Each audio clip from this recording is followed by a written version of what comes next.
So as you can tell, I am outside again, and this time I am actually looking at the side of my house here and thinking about what I might be able to do to put a trellis on the side of it. And I want to do this pretty simply because I'm going to be building a lot of trellises this year.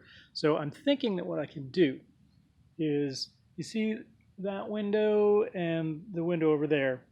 I'm going to try and put a string between the two of them.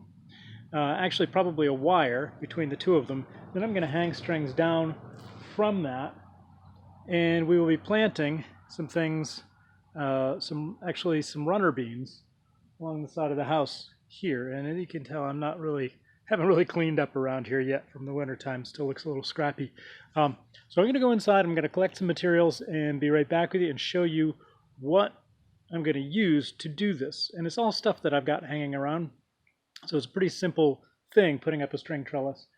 But, I figure I'll show it to you, maybe get inspired and put something like this on the side of your house too.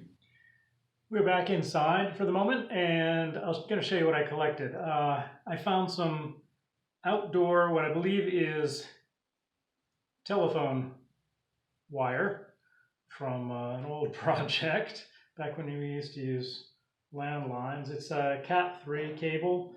And I'm going to use this as the wire that I'm going to string across the top and from which I'm going to drop other wires. Now, one of the things that you run into when you do this is if you tie a string to a wire, over the course of the season, those strings will tend to sort of sometimes sag toward the middle. So you kind of have to make break points along the wire where you can attach the string. I say break points.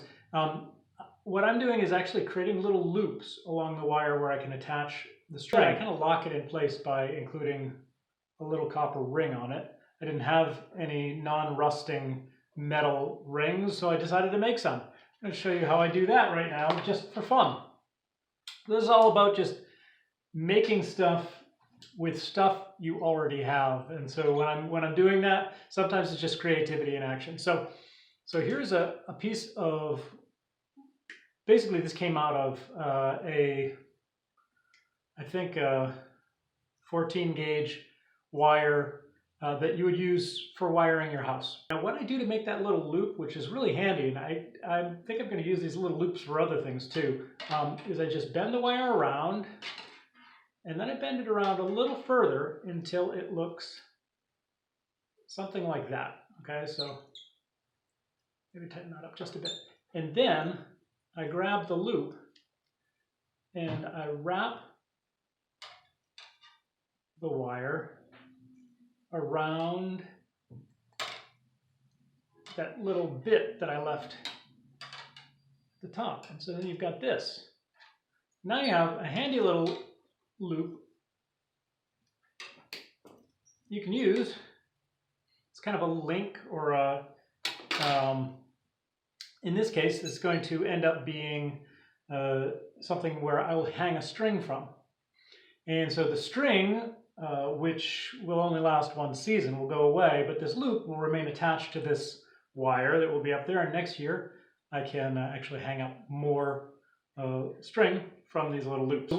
The other thing that I wanted to show you, which I should have here someplace, yes, is these things. These are they used to be the sort of hooks that you'd have on the side of your house to hang your telephone wire from. And so I've salvaged these over time, and I'll use these as they will screw into the side of my house, and I will hang the wire between two of these.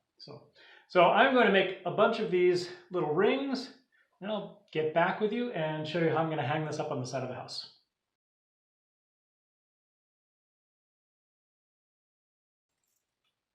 And now I'm going to show you how I'm going to put these onto the wire that it will then mount onto the house. So here I have my old school telephone wire. What I'm going to do is actually slide all of my loops onto this wire. Because if I don't do that beforehand, later on I'm going to be wishing I had. The other thing to note is that these can be sharp. So I probably should be wearing gloves, and I probably should be wearing eye protection. I'm not. All right, so these are on here. But you can see what will happen if I don't fix them in one place. When the wind blows and I've got plants attached to these things, the plants are going to blow around and they're all going to kind of clump together. So we will add the first of these copper rings in its fixed position. What we're going to do is we're going to make a little loop like this, okay? And then we are just going to push this through it. Okay. And then this little copper ring is in place. Now I have my string here, well, wire, with these little loops attached to it, which will keep my strings in place. So they're going in different directions, but it'll straighten out just fine. All right, so I'm going to go and attach to the side of the house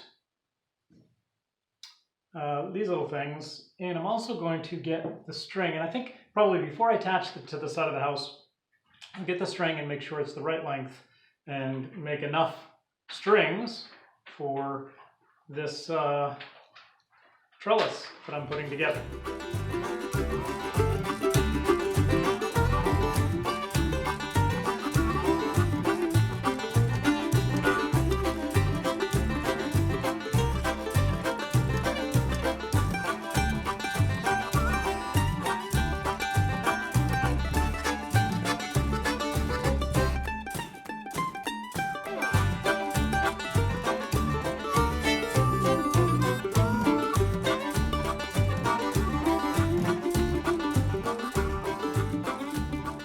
The next step is for me to take these galvanized staples and secure the strings to the garden.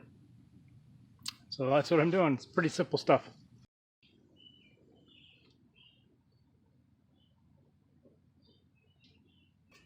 And that is that. I have a new string trellis on the back of my house. This summer I'm going to grow scarlet runner beans and white runner beans up this trellis and extend our growing space by probably a good, I don't know, 20 by 20 vertically. All right, hope you enjoyed that video, and please give me the thumbs up, subscribe to this channel, and if you would, check out Food Forest Garden Club. We're doing lots of fun stuff there, and it's at foodforestgardenclub.org.